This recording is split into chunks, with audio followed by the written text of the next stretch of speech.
So Matt, we're all just Barbie girls, just living in this I, I, Barbie I world. actually I had a pun. I was like, "Yep, it's just gonna be these two Kens playing with their Barbies today." Um, Yes, Not a very good pun, but I got yeah, a I ready got to a talk some Jakku. Barbie.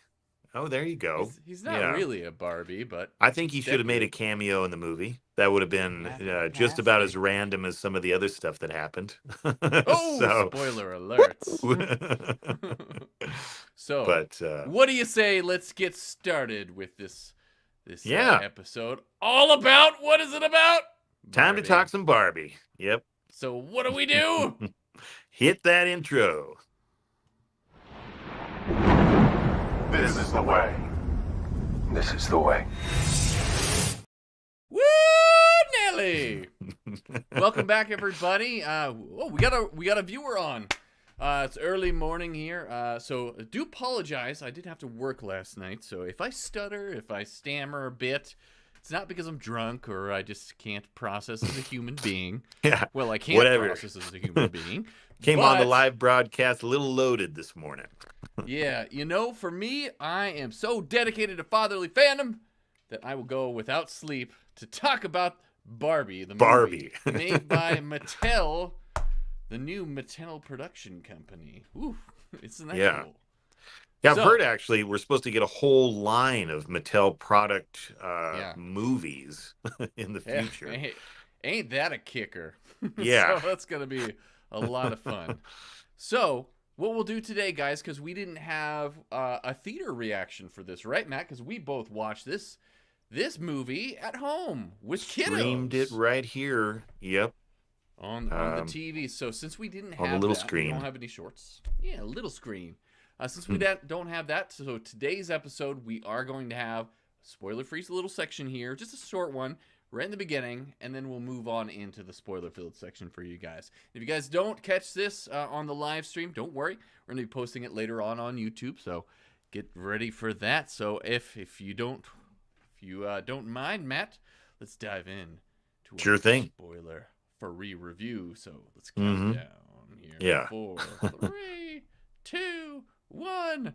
Boom. Now we're in the spoiler-free review for Barbie the movie. So, Matt, what'd you think? What'd you think of this movie? Wow. So right from the first frame, it was as unexpected a Barbie movie, as Oh, I don't think I could have properly imagined. I really didn't see this movie coming. I mean, mm-hmm. highly popular, obviously, from last summer. A lot of PR built up before the movie. Great marketing Ton of PR. campaign. Yeah. So yeah, everybody in the world was looking forward to it, it seemed, and we'll get into Mm-hmm. that a little bit later.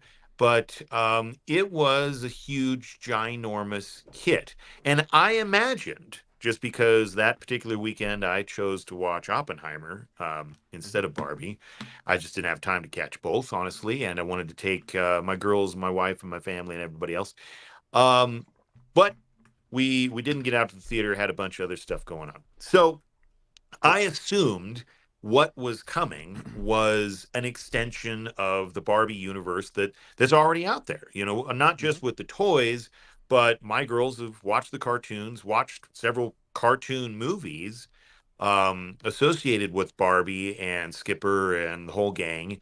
And I thought this is just going to be the live action version of that, which, would have been fine. But that's definitely not what this was from beginning to end. I love the 2001 Space Odyssey reference right off the bat. Showing the little girls and the whole thing, and I won't get into it because this is spoiler free. Spoilers Um, free. Yeah, we'll talk about it in the spoiler section. Yep, but it was definitely unexpected. And so that for me made it refreshing. I love when a story can take me to places that I don't expect it to go. And Mm-hmm. that was this movie. So I really liked it. I was never a fan of the dolls, as we talked about last week.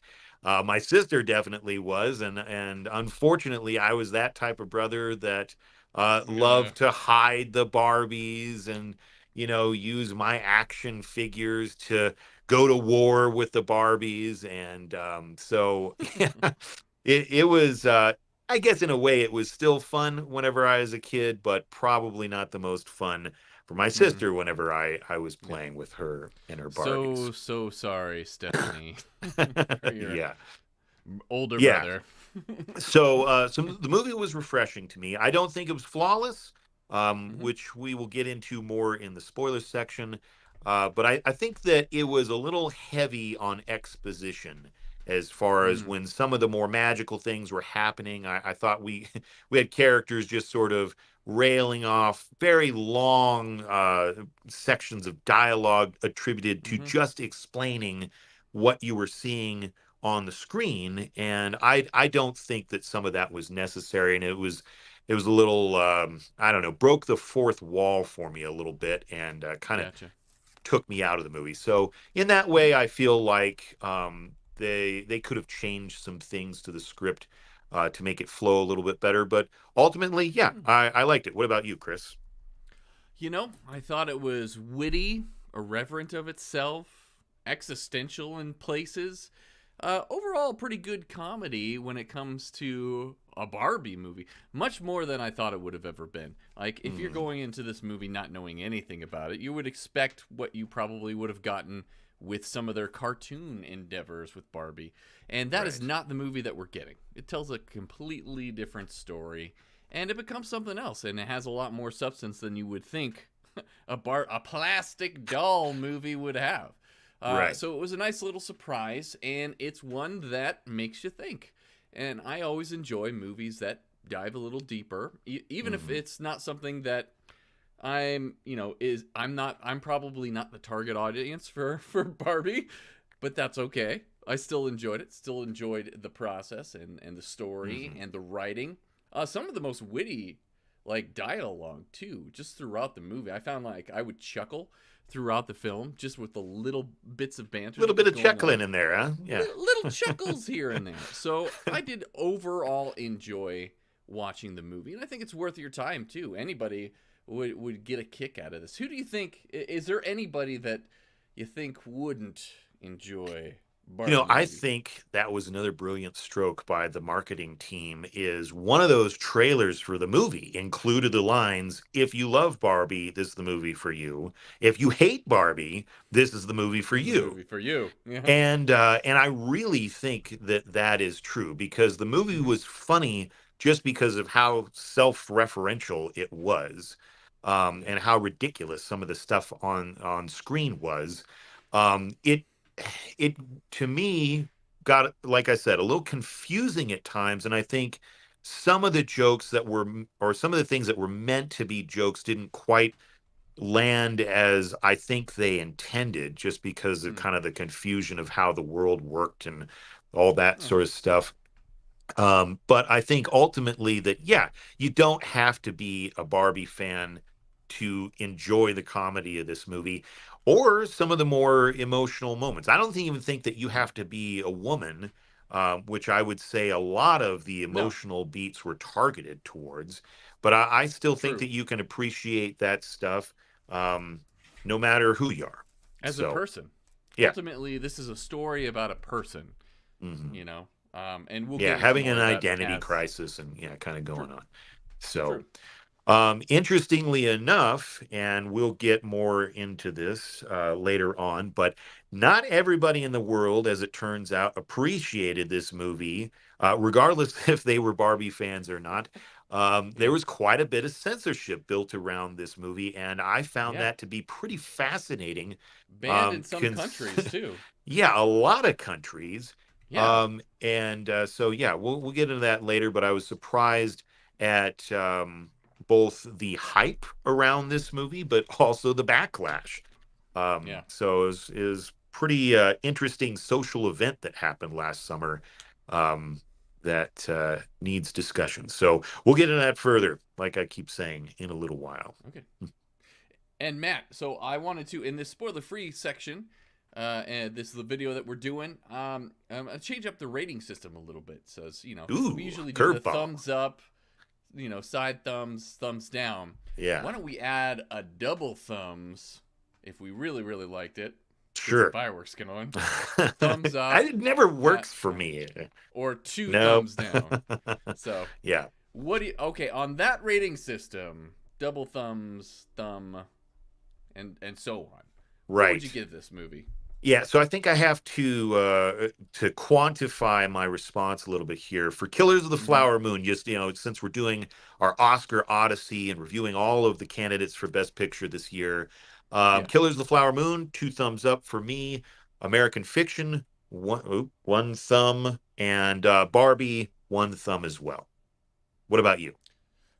Man, I wish we could disagree on some stuff. But I yeah, know. Killers of the Flower Moon, definitely thumbs up. 2 thumbs up for me. American Fiction, also 1 thumb. Yeah. And Barbie, also 1 thumb. That means it's a good movie. You should give it a try. So is there anything else we want to say before we slide on in to the spoiler-filled section, Matt? Yeah. The cat's coming up and bugging me. Okay. Yeah. Yeah.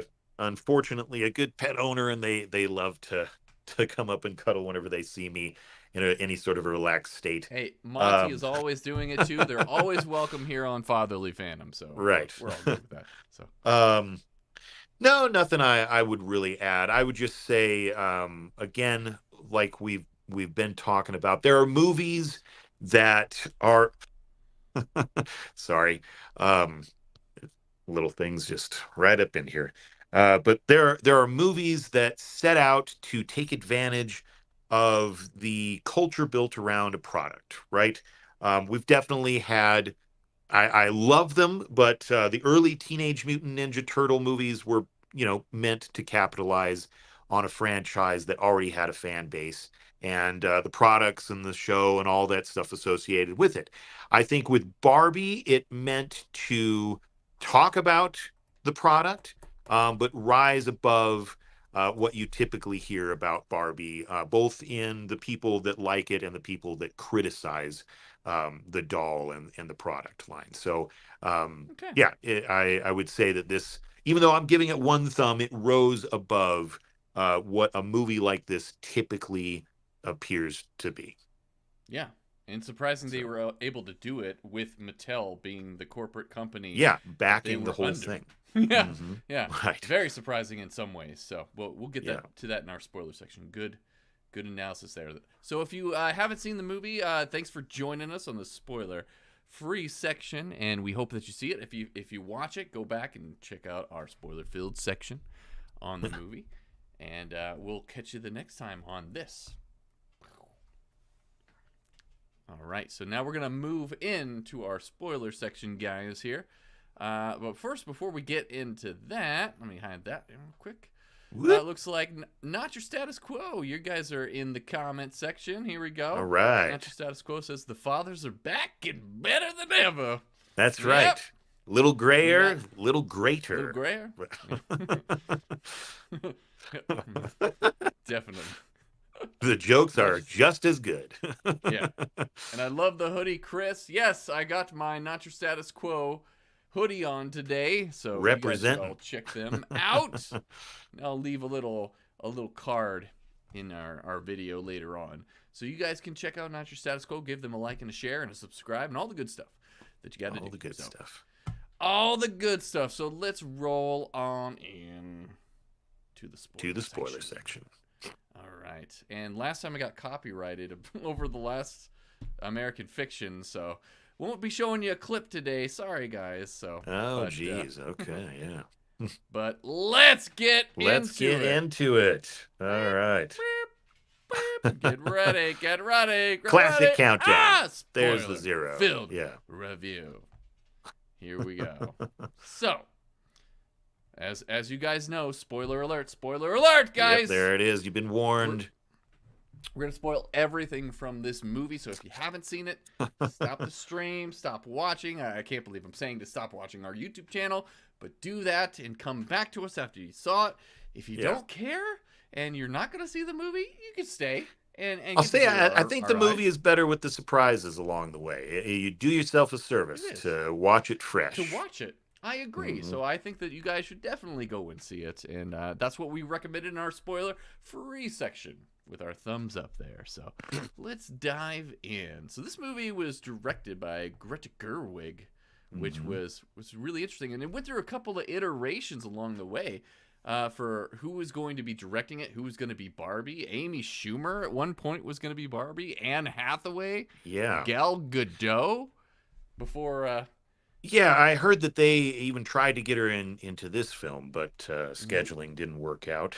Yeah, for Gal Gadot, they really did. They tried to get her on in. So. And I can see Anne Hathaway having, like, I think, just in my opinion, and this is nothing but aesthetic, but if you look at just sort of the structure of Anne Hathaway's face, I think it resembles the doll quite a bit. I think you might be right, yeah. My personal opinion. So I think she would have done an excellent job, but the film was way different than what it became after it got into Greta Gerwig's hands. And so, yeah, who knows what that film with Anne Hathaway or Amy Schumer would have ultimately ended up being. So I know. Yeah, completely different movie. But like, and she Greta Gerwig actually wrote the movie with her partner too, Noah Baumbach. I think so, yeah. Yeah. So it's pretty cool that they collaborated together to write this movie. So it wasn't just one perspective kind of film in this story. And I think that does actually play a part in what we see happen throughout the movie. And let me pull it up here.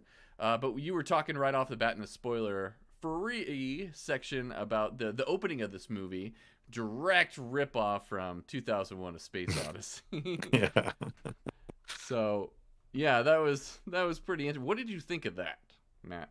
Well, like I said, totally unexpected, and I mean, it's hilarious. It's just, it comes off, everybody and their brother has done a rip on 2001: Space Odyssey. We know the music, we know having the obelisk type thing. They've done it so many different times in different comedies. Mel Brooks, probably greatest example of parodying 2001 with History of the World, and yet they added a fresh take with the little girls beating the crap out of their baby dolls, which I thought was just the funniest part of that whole thing, kicking the high chair and just, oh man, I was laughing my head off at that part. It was priceless. My kids were dying too. Holy go. Yeah. So if you guys didn't see, I put it in the slides here. So that's what we got in the Barbie, and this is the original 2001. And Helen Mirren was just the perfect choice for the narration of this movie. For the narration on this, just like, her delivery was so good. I loved it. It was. But yeah, it was a great opening. And then after, we kind of get into what many people that have played with Barbies are incredibly familiar with.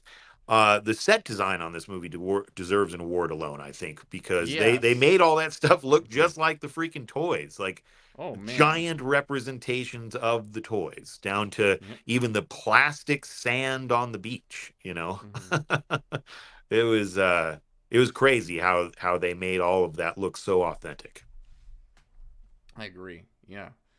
And, for me, okay, so where should we start when it comes to how the story plays out? I mean, so Barbie, is just having a fun, loving time. And in the Barbieland, the Barbies rule it all. So they, Yeah. And well, I mean, the kids are living on the beach, I guess. Yeah, and that's where the first bit of confusion, it was like, okay, Ken says that, like, he doesn't really do anything unless Barbie looks at him. Yeah. And so I was like, is that literally? He only is happy until he gets Barbie's gaze, basically. So yeah, which Ken, played by Ryan Gosling. I loved his performance. He was a weird character. He was meant to be the villain. But his transition throughout the film I to me just never quite landed. And like, what exactly is Barbie asking him to do? I know at the end everybody's kind of on this, sort of same message that we get in so many Hollywood films: just be yourself. Yeah. But And I what is think, that for Ken? right.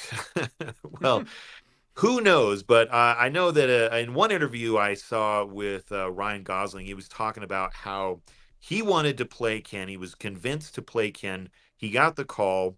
He didn't know if he was going to do it. And he went outside to his backyard and he found a Ken doll in the dirt next to a piece of old lemon. And he said, "Yeah, I think that this guy needs better representation." Like, his daughters just discarded Ken immediately, Yep. and he felt sorry for the guy. So Yeah. I thought it was a pretty good reason to That's play Ken. apropos. That's Yeah. apropos to how they handle Kens in the story, because they're just a side character, offshoot of Barbie and everything. Yeah. It's like, where do they sleep? I don't know. Who cares? Interesting fact. So they talk in the movie. Of course, you see a character representing the founder of Barbie, right? Ruth Handler. Yeah. And whether, I guess so, she's a ghost or she's a vision or something or other, kind of a trippy part of the Yeah. movie. She shows up and gives Barbie some sound advice. And then, in sort of a blue fairy-esque way, at the end of the film, she makes Barbie into a real girl. Mm-hmm. And so I was like, okay, this is kind of like a Pinocchio tale type of thing. But she mentions, "You're named after my daughter," right? Yeah. And what they don't Barbara Handler. say, though, right, yeah, is that Ken is named after her son. Her son's name was Kenneth. Ah, And I was cares like, about that? yeah, exactly. Like, the whole movie, you talk about Ken not being able to find himself, and he needs to go out there and deal with life without Barbie, and his identity being linked to her. And then you don't take the opportunity to say, like, you were just as important to, the creator of Barbie. She named you after her son. But I don't know. I thought that was a missed opportunity.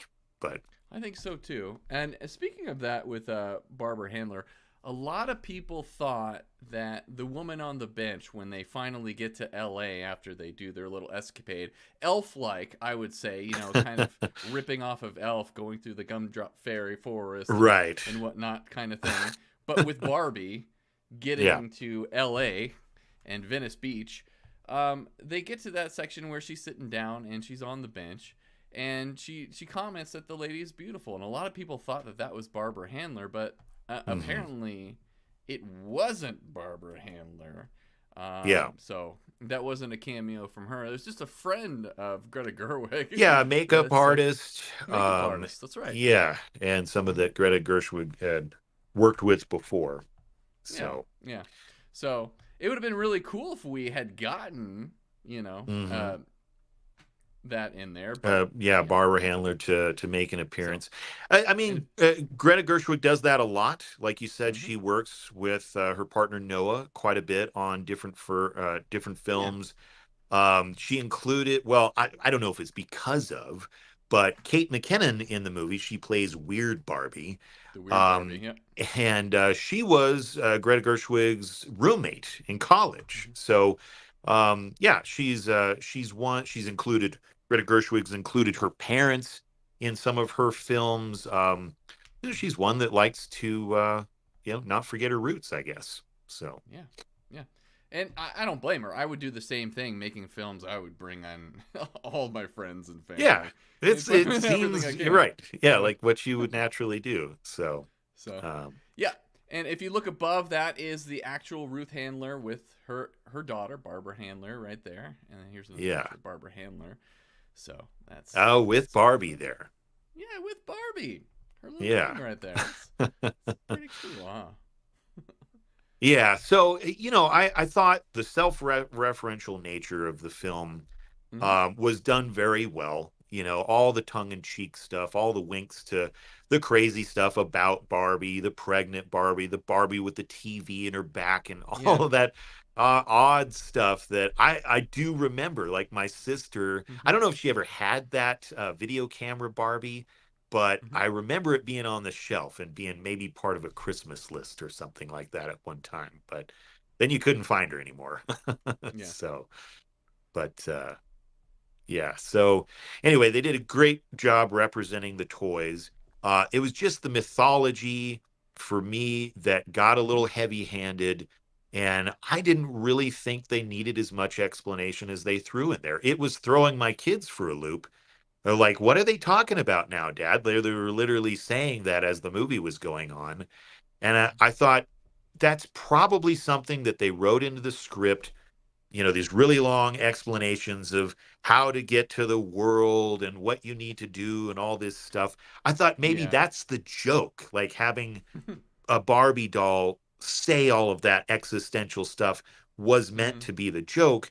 But it was a joke, and then it just kind of got confusing the more that they did it, I thought. My personal preference. So, Yeah. Yeah. I just thought it was a little kooky and whatnot, and again, I related it to Elf, so it was like, oh, okay, this is their yeah, silly adventure on how to get to the real world. right. And this is like just a little alternate dimension. Barbieland is, flipped Hmm. upside down, and I kind of like the contrast too.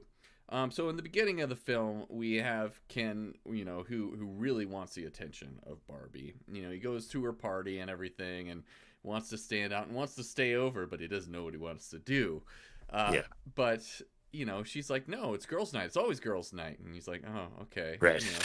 And then they're both kind of going through this like unfulfilling thing. Like there's something more, and she starts going into like, have you ever thought about death? And everyone's like, oh yeah, which leads her on her journey to find the child that she's that's playing with her that she needs to find.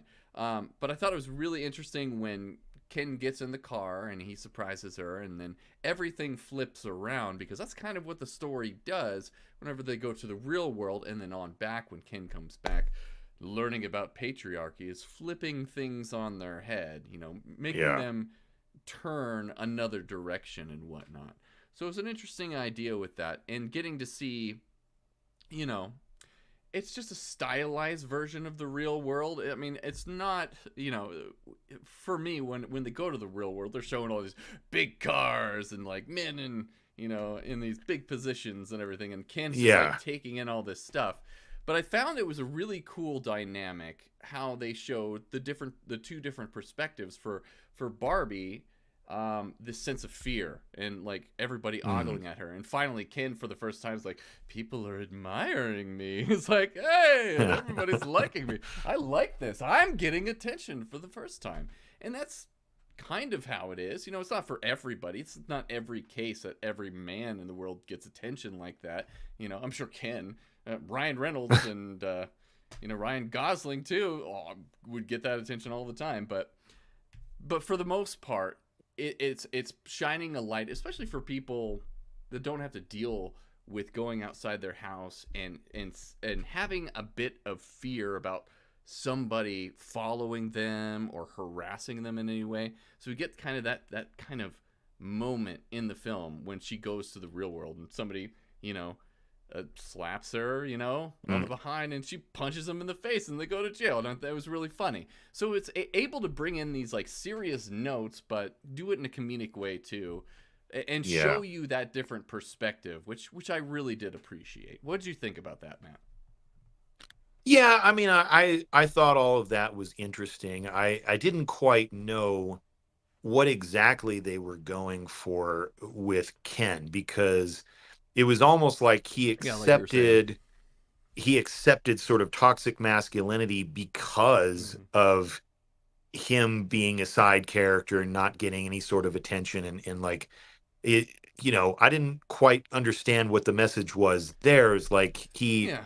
he only adopts those traits because Barbie ignored him, Yeah, so and I think that was the intent of the story, is because this character is relying on Barbie for his identity, for his sole purpose, mhm, and when she ignores him and doesn't give him that, he feels lost, so he grapples on to like the worst parts of male archetypes that he can, and Yeah. leeches onto that for some sort of power. So it's kind of like showing us like, oh, if we, since he is putting his identity into somebody else, which you shouldn't do. I think that's the moral of the story here, is you shouldn't rely on anybody else to define you as a person, whether you're female, male, or whatever.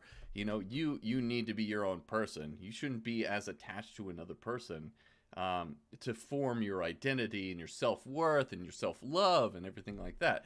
And so Ken doesn't really understand that in the Barbie land.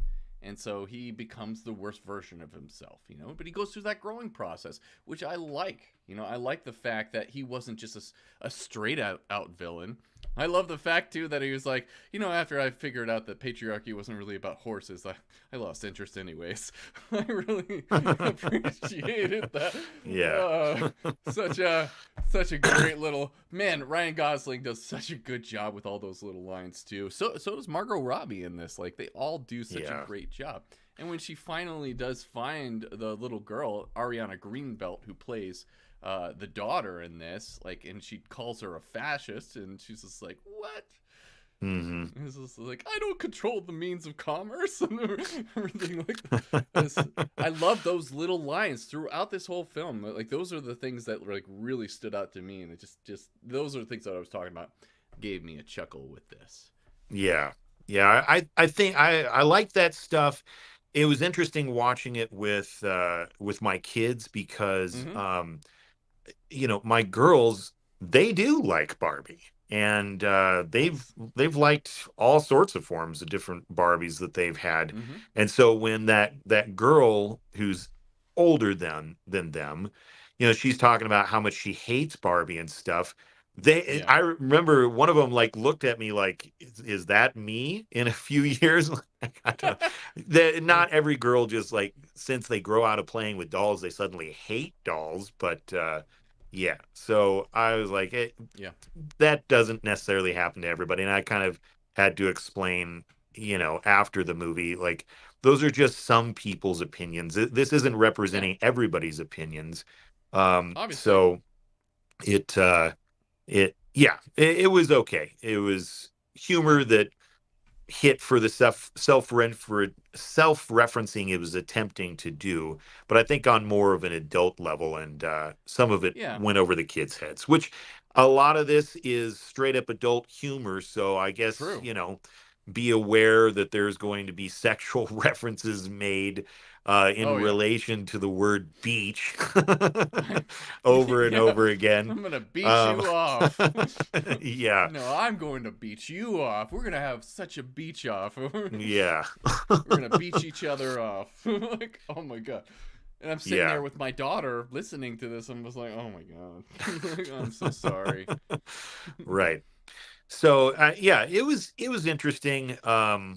Like I said, the comedy, there was a lot of it that worked really well, and some of it that just didn't. Like I said, was confusing for my family. But that's not going to be everybody, and some people aren't going to be going with kids. They're just going to be enjoying this, because they played with the dolls in the '80s or whatever, and they grew up with it, and they think all of it's funny. I've got a couple friends that.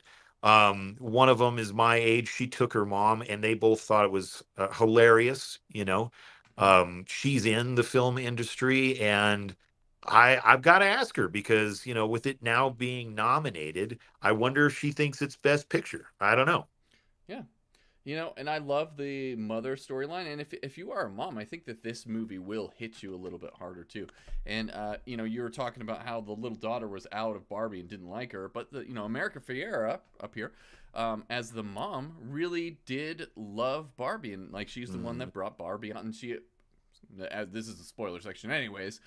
She's the one that was playing with Barbie, gave her the cellulite and the thoughts of death and whatnot. Yeah. But she was the one playing with it because she wanted to get back to that simpler time with her daughter. She wanted to get back to those fun times with her daughter. And as a parent, I think both of us can relate when it comes to those sort of situations. You look back and it's like you see your child growing up and becoming sort of an adult in a lot of ways, and you think about those times when they were younger, when we were playing with dolls, when we were playing with figures and painting and doing all this stuff, and you want to go back to that kind of stuff too, and you're like, and I kind of wonder too, like with America Ferrera's character, if she was like trying to figure out a way to get her daughter to want to play with the Barbie too, and bringing it into real life situations and whatnot, and that's why she brought her out to begin with. I don't know. I might have missed that in the movie, but I was like, oh, maybe that's Maybe. I think with some of the more fantastical elements, Yep. you just go ahead and interpret it whatever way you want. It's Right. Yeah, not and that's gonna one of the great things about this. Yeah, is you can interpret this any way. not gonna that ruin you the want. movie, right? And speaking of the daughter and everything, do you know Ariana Greenbelt? What else she has been in, Matt? Quiz time. Quiz time. She in looks Fatherly familiar. Family. Yeah, she should. I can't think of something. Okay, Off the top of my we're head. gonna get into it here. But first off, I do feel like she was a little underserved in the movie. She kind of was a placeholder. The mom kind of took over the story, as Right. well as Barbie, too. She didn't have a lot of scenery to chew, a lot of moments on her own. Or Yeah, she kind of really a disappeared into the story of her own. background for a lot of it. She really did. Yeah, so she's there, but yeah, she doesn't have a lot of growth in this film, which is very... it's something that I will mark this film down, because this actor has done some brilliant performances with very little screen time. And if you'll recognize her, we're going to pull her up here. She has been in 2 pretty major roles already. She played the young Ahsoka in the Ahsoka series. There you go. Knocked it out of the park with episode 5 of Ahsoka. I loved her performance. I gotta say, I wouldn't have recognized her there. But you probably won't recognize her in the second role either, too. But she did such an amazing job with such small little scenes that she had in that, and she had a presence even with Hayden Christensen. She stood out, and it just perfect role. And her previously before that, she played the young Gamora. Oh, I can see it. Yes, I can see that a little bit. So she is kind of our geekdom royalty at this point, so she's been on a lot of the stuff that we really love.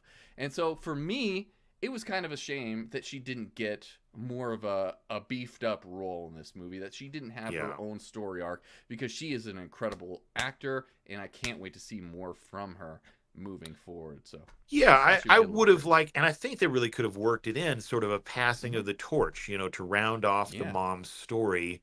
Like, it's okay, your little girl's gonna grow up, you're gonna have different kind of moments now, might not be as simple, but now you get to help her transition to being a grown-up woman versus transitioning from a little girl to a teenager. So I mean, they could have gone that route, and I think it would have served Ariana Green. Is it Green Belt or Green Blatt?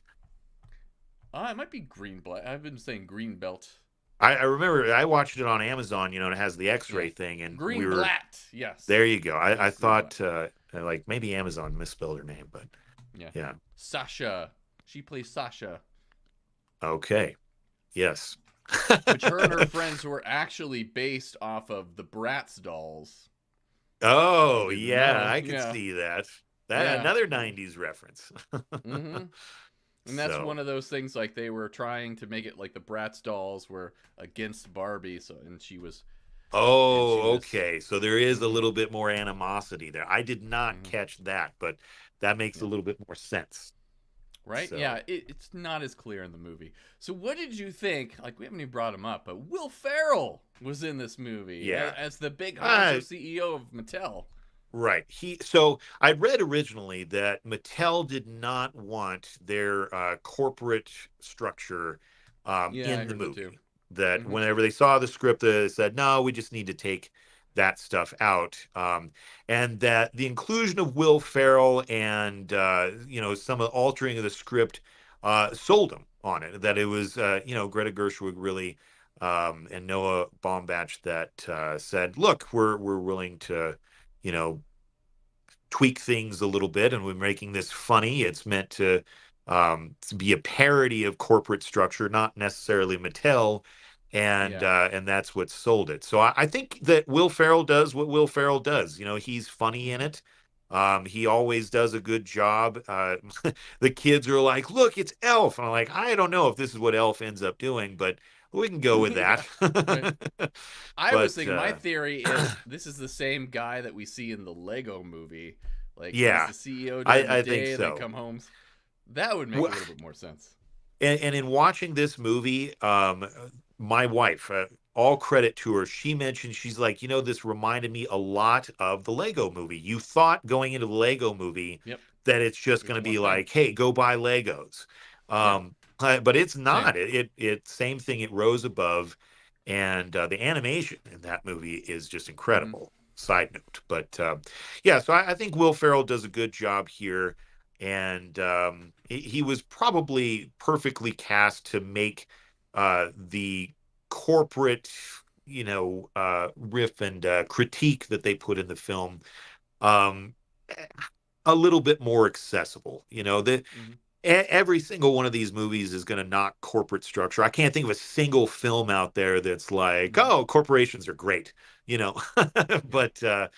but yeah, so I same thing whenever they showed these guys and they showed the cubicles and they showed sort of the inner structure of Mattel and they're all running around in sync and stuff like, oh, okay, Mm-hmm. so the real world that we saw in Venice Beach, it, it's also going to be sort of a caricature of a representation of the real world, not necessarily, oh, now Barbie's in our world. Mm-hmm. So it got a little confusing there for me. But ultimately, it was funny. It was funny seeing them all like getting back into Barbie land with the rollerblades and all that kind of thing. And the one guy, getting shot in the war. And all of that was Mm-hmm. pretty funny. So yeah, I enjoyed it. I enjoyed Will Ferrell in this a lot. Yeah.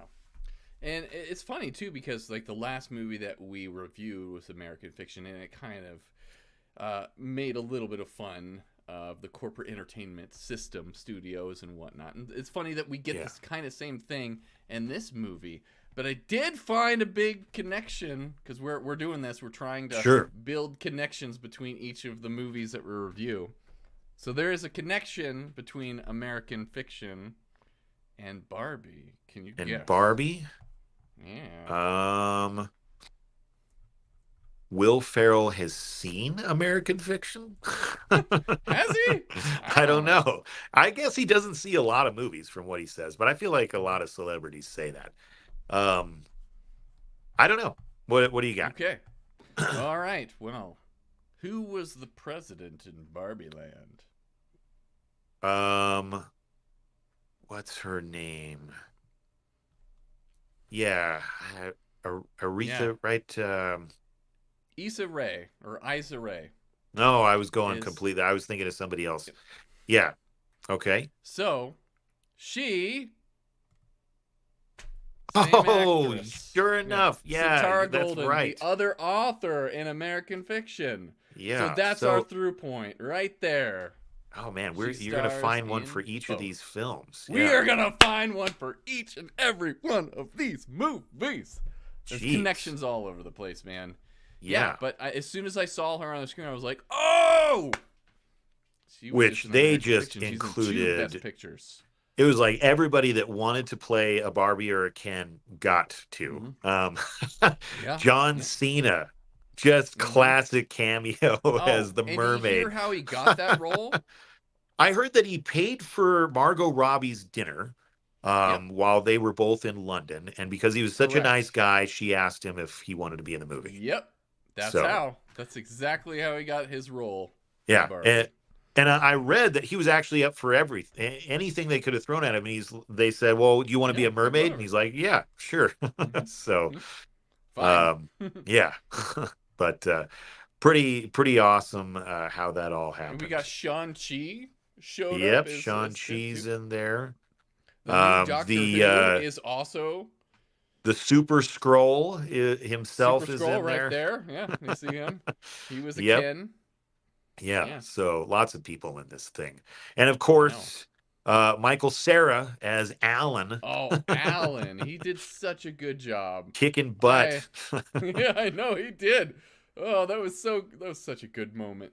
And I Yeah. love how like, all these all the oddities, the side little characters, the people that get pushed out of the side, the ugly Barbie and everything, and Alan and the pregnant Barbie, they're the ones that end up Midge. saving the day at the Midge. They're the ones that end up saving the day at the end, and I think that there's a clear message in that too. Is like, in Barbieland, it's this dystopian little society that they have, Right. but it's not perfect, and this is what an idea of feminism is supposed to be. But if you look at it, it's like, well, this is no better than what we see in a patriarchy as well. Neither of these two are the right answer. We actually have to find something in the middle to come together where everybody is on equal footing. That is true feminism, and I think that is the overall message of this movie. That it's we all have to be able to have the same opportunities and have the same footing and start off in the same locations and have the same way of getting to where we need to go in this world with success and whatever. But you shouldn't hold anybody back, or you shouldn't put anybody to the side, or minoritize anybody. I don't know, So Well, in speaking of this message, because I think they pretty clearly made that point.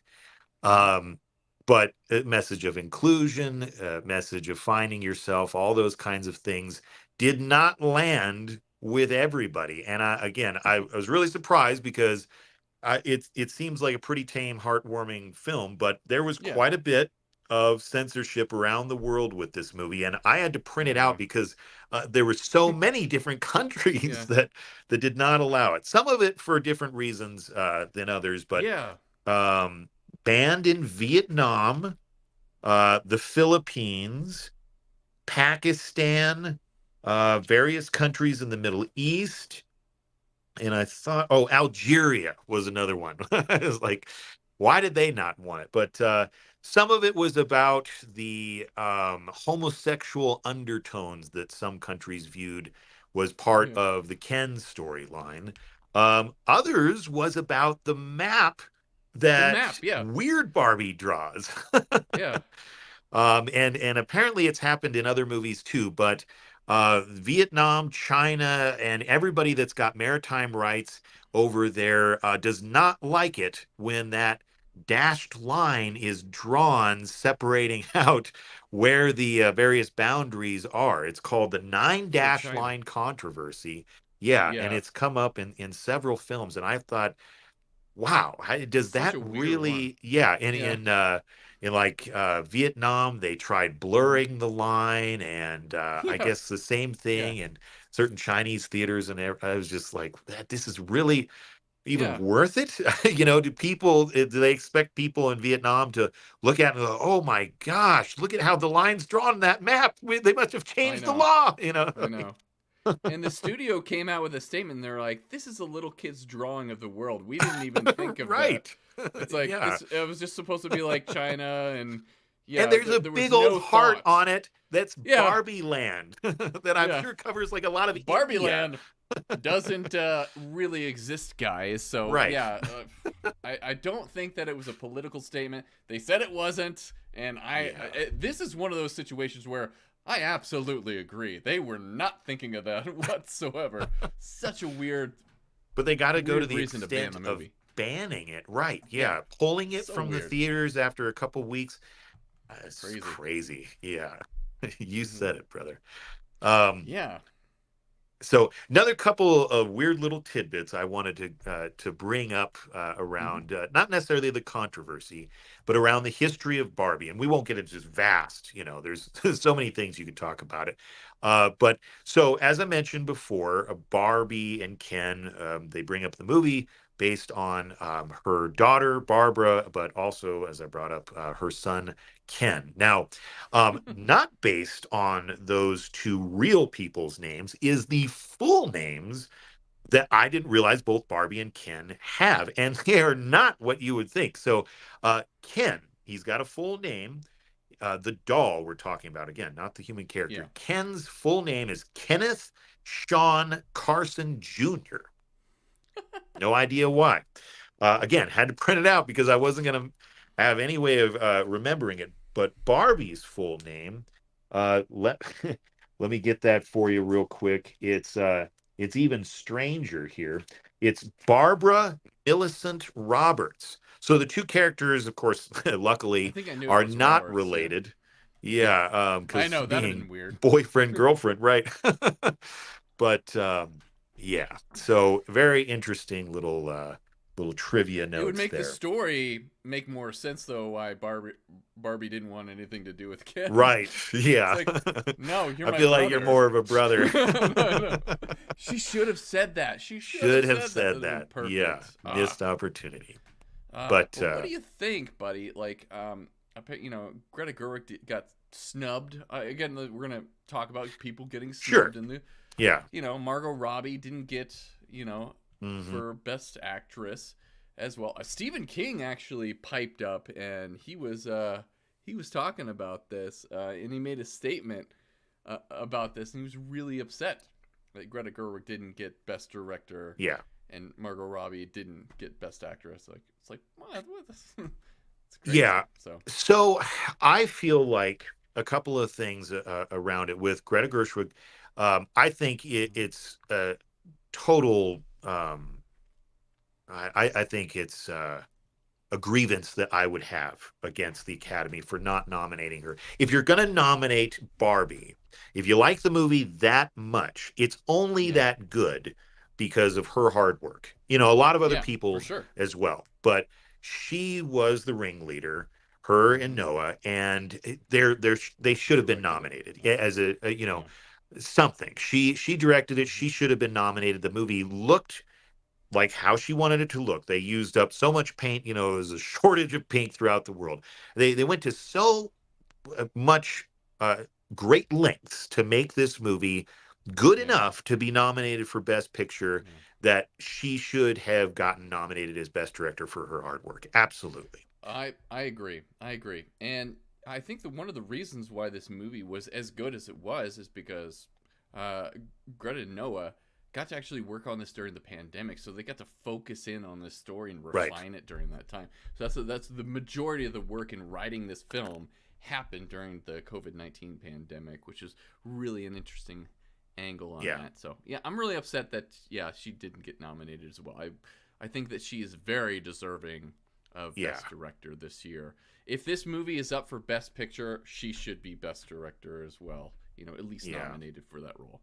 Surprisingly, though, too, did you see that their Billie Eilish might be Billie Eilish, might guess Best Original Song. Yeah, and it would be historic because she'd be the youngest person to get that award too. Yeah, I really think she's got my vote because I love the song. It was pitch perfect for the moment that it was featured in the film. Oh, for sure. Glad they did it again during the credits, and I've heard it on the radio and stuff a bunch, but it hits very hard in the movie. And I think that she really couldn't have written anything better for that moment. So to me, I know there's a lot of great songs nominated, but even though I don't think Barbie, in my opinion, is the best picture, I think that's the best original song. I haven't seen the rest so far, but at this point, I would definitely say that it should be the award winner. I hope Billie Eilish gets it, but me too. It's one guy's opinion. Yeah, two guys. You heard it here. She's gonna win it. As far as Margot Robbie not getting nominated, I think it's a shame as well. I think it's a shame though, like Leonardo DiCaprio not getting nominated. Same. I think that sometimes the Academy does this when I hate to say it, but they view like the person is cast too close to their real life self. Not that Leonardo DiCaprio's anything like Ernest, but I hope not. Yeah.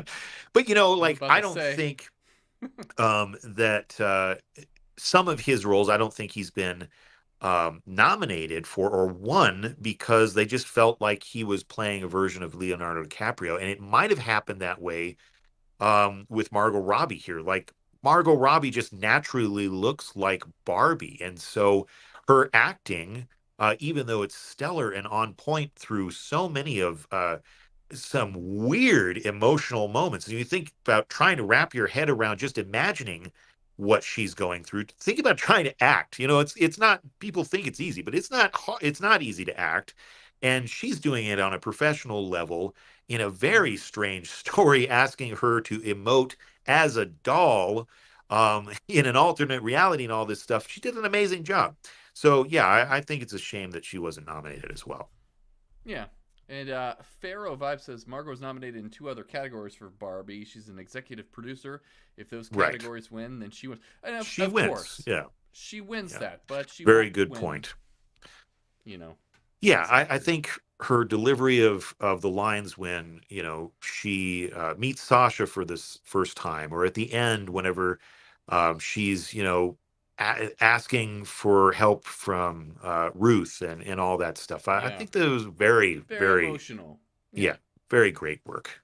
So, Yeah, and having this but character decide, to be something more than Barbie and to want to be human, and seeing yeah. what the world really is, even with all of its flaws and kinks, I thought that was beautifully done. Now, And with Ruth, go ahead. Sorry. no, you go. All of that being said, the way that these nominations work is based on a voting process. So she very well Right. could have gotten plenty of votes. It's just Mhm. not as much as some others. And we haven't seen all the films yet. So there could be some actresses out there that just were, I guess, more deserving of it. I hate to say it like Sure. that, but just got Yeah. more votes ultimately. And so Yeah. it's not necessarily a snub. I'm sure many people considered her and possibly voted for her, but Yeah. but not as much as others, obviously.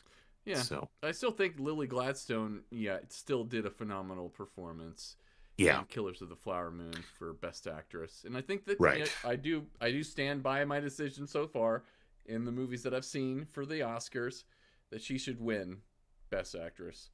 Yeah, so far, I think that So that would far, be, yeah, she's true. still my pick. So we got Lily Gladstone and we got Billie Eilish. Those are our 2 picks for winners. Yes, Write them indeed. down, kids. Write them down. All right. Now, go ahead, buddy. I was saying, all right. Is there anything more that we want to talk about? Well, so I had an interesting question for you. Sure. Now, my guess is, and correct me if I'm wrong, that you don't think that this, You're in your wrong. opinion, is Best Picture based on the films we've seen so far. So far, no. I'd say Okay. that, no. Well, so take Killers of the Flower Moon out. Okay. If left between the choice of American Fiction and Barbie, even Oppenheimer, since we've both seen that movie, but we haven't reviewed it yet here, where would you put Barbie? It's a good question. I feel like American Fiction and Barbie are very close, head and head. I feel like Oppenheimer's just above both of those. I got to give Oppenheimer a lot of credit. I think Yeah. it's a beautifully done film. And Reading American Prometheus and the life Yeah. of Oppenheimer. That's just it's another level. It's a whole nother level. It's not a comedy. These 2 are comedies. American Fiction and Barbie are essentially well, comedies at their heart. so and that was what I was eventually going to get to. Like, how do Yeah. you, as Academy member, make Yeah. the decision between a comedy, a drama, a romantic film, a war epic? How do you quantify which is better? You got to rate them on story, performance, acting. You got to do cinematography. You got to take the whole picture into Yeah. account. Yeah, and I guess that's how you Effects. could put it. Yeah. Just which one represented the Overall. art of film the Yeah. best. Yeah. So, So yeah. out of the art of film, we won't include Oppenheimer. Out of the 3 we've seen so far, what would be your ranking? Killers of the Flower Moon, Barbie, and then American Fiction. Okay, cool. I Yeah. would say Killers of the Flower Moon, American Fiction, Barbie. So, a little Yeah. bit of a disagreement on there. Yay! Hey, finally! Pharaoh Vibes, you're getting some great comments here. Let's get them up on the screen. I enjoyed Barbie. Lots of great set pieces, design, comedy. I think the Academy didn't like the last act where the audience was Good preached point. to instead Yeah. of entertained, my guess. Good point. I do like that. Yeah. Killers was great. I agree. I hope Lily Gladstone wins. Me too. Definitely. She's my choice. Scorsese said she played off Leo very well. She did. Lots of ad-libs in that movie. Her performance was incredible. I think both me and Matt agree wholeheartedly. Lily Gladstone just knocked it out of the park with that performance. Killers is number one. Agreed, Farrell. Vibes. Thank you so much for your comments. Yeah, we agree. Yeah. So. Yep, and I think that's a very poignant point about the ending of Barbie is that it feels a little bit like Return of the King, right? That we just keep ending the movie over and over with multiple endings, so to speak. Like Ken goes through his transition, and not just that, but then he starts like throwing his clothes out, and some of the other Kens get an ending. And then we kind of wrap up what the mother and daughter are doing. And then we kind of go even further, like, well, what happens to Barbie now? They even say, like, how does it end for Barbie? You know, and she goes to the gynecologist. But I know. So yeah, I think that I think that it felt a little drug out. Definitely, I agree with you. Felt a little preachy in the exposition. It just some of that you can leave to nuance. You don't have to have a character necessarily say everything that you want the audience to come away from, thinking about the message of the movie. So, very good point. Good point. All right. Is there anything else we want to say before we go into our rating of Barbie? No, I don't think so. Covered just about everything. All right. All right, so on the Doug scale of 1 to 10, 6 and above being meaning that it's something that you would definitely watch, 5 and below meaning skip this thing. What would you rate this one, Matt? That's going to be a solid 8 for me. I think that, Rated Killers at 9, American Fiction at 7, and Barbie at 8. I think that there was just a lot more to this movie than something like American Fiction. You had the set design, you had the cinematography, you had the story, you had, the writing, the acting, all of it, I think, was raised up a level. American Fiction tells a different story. There's not a ton of fantastical elements in it, but like Chris and I discussed in that review, there could have been. Based on the book, there could have been a lot more. And so maybe that would have taken the visual storytelling to the next level as well. So an 8 for me, though, on Barbie for all of those reasons. Chris, what's your rating? Yeah, I think originally when I was coming into this review before we started recording, I was going to go around a 7. But after talking to you about it, taking into account the design and the craftsmanship that they've brought into this movie, I think I am going to bump it up to an 8. So it's going to be an 8 out of 10 for me. If you don't know, I rated Killers of the Flower Moon a 9. I rated American Fiction an 8, and I will rate Barbie an 8 as well. And like I was saying earlier, very neck and neck for me with Barbie and American Fiction. I very much enjoyed American Fiction as well. So what's coming up next, Chris? What do we got next? I think we're going back to the movies. All right, I think I'm going to go to the movies tomorrow. So what are we seeing? Yeah. We are seeing Emma Stone and Bruce Banner in Poor Things. Mark Ruffalo co-starring in Poor Things. Another fantasy film about a woman being raised from the dead and all the mischief that occurs after that. So I know little to nothing about Poor Things, so it'll be very interesting to see. I hope it's good. Yeah. What do we find predict? out. It's got to be good. It's nominated for Best Picture, right? Yeah, I think that this is probably going to be one of the most experimental films on our list of 10 for Best Picture. So sometimes those movies land for my personal taste. Sometimes they don't. And yeah, I'm interested to see what type of film this will be. I'm going to go see it later on today. So awesome. So yeah, that's what's coming up next. And if you guys want to, if you haven't done so, please give us a like, subscribe to the channel on YouTube. It really does help us out. So thanks for joining us. Pharaoh Vibes, thank you so much for your comments. Great comments. You hear good things about Poor Things. So great points and great conversation. Thank you, gentlemen. Appreciate it. in your stylish suit. I like the icon there. Very cool. So thank you everybody for joining me. I think Keith, sweet hoodie. Yep. Keith is from represent Not Your Status Quo. Yeah. So thank you so much, Not Your Status Quo, for coming on. Keith, Pharaoh Vibes. Appreciate you guys coming on here for us. And that'll about do it for us here, Matt. So that's right. From our families to yours, have a good one. Have a good one.